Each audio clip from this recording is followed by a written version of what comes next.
Hello friends, welcome back to my channel. My name is Ankush, and in this video we are going to have a discussion about what is the difference between Oracle DBA and the Hadoop development or the admin part. तो उसी के बारे में आज हम थोड़ा सा देखने वाले हैं कि उन दोनों के अंदर डिफरेंस क्या होता है। देखिए, ओरेकल डीबीए एक बहुत ही रिस्पॉन्सिबल जॉब है। वहाँ पे हम लोग क्या करते हैं, नॉर्मली जो भी टिकट्स हमें डेटाबेस रिलेटेड आती है उसको हम सॉल्व करेंगे। तो हमारे पास में टिकटिंग रहेगी, जिस तरह से हमारा टेबल स्पेस इश्यू हो गया, हम लोगों को पैच अप्लाई करना पड़ता है, बैकअप लेना पड़ता है, रिस्टोरेशन लेना पड़ता है। तो ये सारी चीज़ें जो होती है ओरेकल डेटाबेस में होती है। तो नॉर्मली क्या हुआ, जब भी आपका कोई, जैसे समझ लीजिए बैंक है, वो बैंक का एक एप्लीकेशन रहेगा और एप्लीकेशन के पीछे कोई तो भी डेटाबेस रहेगा। तो वहाँ पे जैसे किसी ने एक यूजर क्रिएट किया, तो वो यूजर कहाँ पे क्रिएट होगा, वो डेफिनेटली क्रिएट होगा ओरेकल डेटाबेस के अंदर। अब उसके बाद में वो यूजर क्या करेगा, बहुत सारा डेटा ऐड करेगा। अब ऐड करने के बाद में हमारे डेटाबेस पे लोड आएगा, हमारा डेटाबेस फुल होते जाएगा। एक टाइम ऐसा आ जाएगा कि जहाँ पे परफॉर्मेंस इश्यू शुरू हो जाएंगे। तो वो परफॉर्मेंस इश्यू को सॉल्व करने के लिए हम लोगों को क्या है, ओरेकल डीबीए बोला जाता है। तो we are the one who are responsible to solve performance issue as well as take care of the database. तो ये चीज होगी हमारे ओरेकल डेटाबेस एडमिनिस्ट्रेटर के बारे में। अब हम बात करते हैं हाडूप डेवलपर या फिर एडमिन के बारे में। Hadoop developer and Hadoop admin, ये भी जैसे हमारा Oracle developer and Oracle admin part होता है, उसी तरह से Hadoop development and Hadoop admin ये दो अलग अलग चीजें हैं। तो हाडूप लोग क्या, हाडूप डेवलपर जो लोग हैं वो लोग क्या करते हैं, जैसे हाडूप का मेन जो फायदा है, बेनिफिट है, वो हाडूप क्यों आया मार्केट में। एक्चुअली हाडूप आया क्योंकि big data was a big problem. तो क्या हुआ कि जैसे जैसे डेटा बढ़ते जाएगा, जैसे जैसे डेटा बढ़ रहा था, उसकी वजह से बहुत सारे परफॉर्मेंस इशू भी आ रहे थे। तो वो सारे इशू को सॉल्व करने के लिए, बिग डेटा को प्रॉब्लम को सॉल्व करने के हाडूप का, हम बोल सकते हैं हाडूप वाज इंट्रोड्यूस।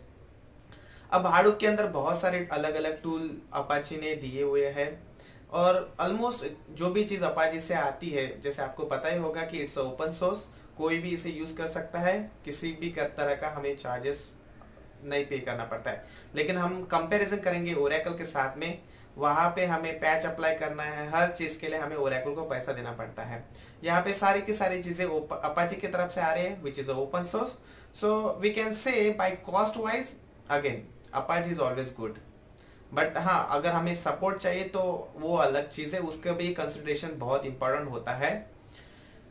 तो अब हम बात करते हैं हाडूप के बारे में। हाडूप चीज क्या है, तो हाडूप एक फ्रेमवर्क है जो बिग डेटा को प्रॉब्लम को सॉल्व करने के लिए इन्होंने, अपाची ने इंट्रोड्यूस किया है। बिग डेटा का कोर्स, बिग डेटा जो अपाची का जो है, अपाची किसी एक कंपनी ने कोड नहीं लिखा है, अलग अलग कंपनी जैसे फेसबुक, याहू, आईबीएम, बहुत सारी कंपनी आई, उन लोगों ने अपना अपना कोड लिखा और उसके बाद में उसको मॉडिफिकेशन हर रोज कोई ना कोई कर रहा है और उसको हम अभी यूज कर रहे हैं।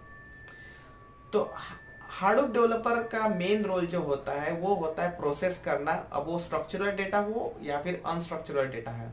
स्ट्रक्चरल डेटा मतलब क्या हुआ, जैसे हमारा ओरेकल, मायस्क्ल, ये जो डेटाबेस से जो डेटा हमें मिलता है वो होता है स्ट्रक्चरल डेटा। अनस्ट्रक्चरल डेटा मतलब जैसे हमारे लॉग्स हो गए, जो डेटा स्ट्रक्चरल नहीं है उसे हम बोलेंगे अनस्ट्रक्चरल डेटा। तो हाडूप के पास में जो डिफरेंट टूल्स है, by using that tool we can process structural as well as unstructural data. तो हाडूप जैसे स्कूप हो गया, हाडूप के अंदर जो इकोसिस्टम है, उसको इकोसिस्टम का एक पार्ट है स्कूप।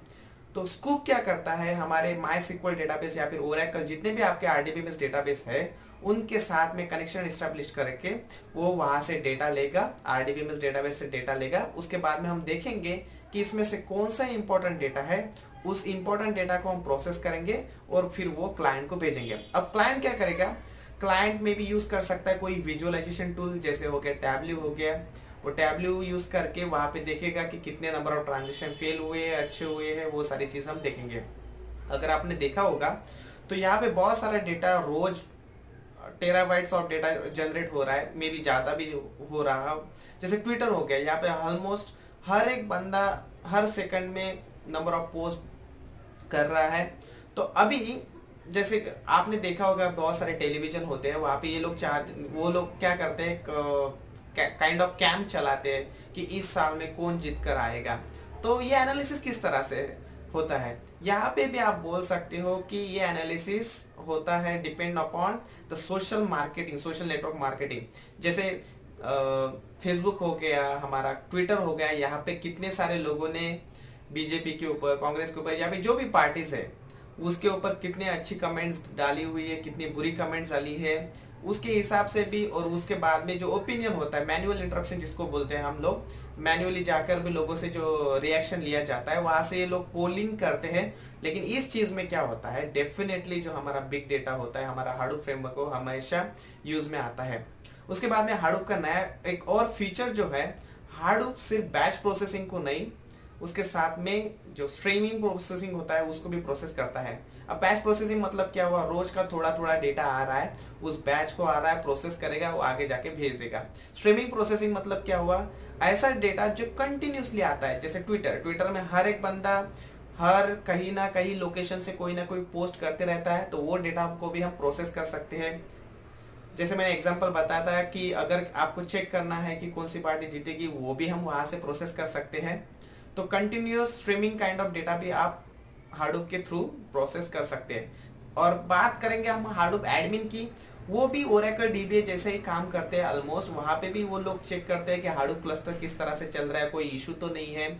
अगर कोई इशू है तो वो भी रिपोर्ट करेंगे। हमारे पास में OEM 12c जैसे मॉनिटरिंग टूल है, यहाँ पे क्लस्टर मैनेजर है। तो इस तरह से ये हाडूप एडमिन काम करता है। Thank you so much for watching this video. अगर कुछ इशू है तो आप मुझे कमेंट बॉक्स में लिखिए। Please subscribe.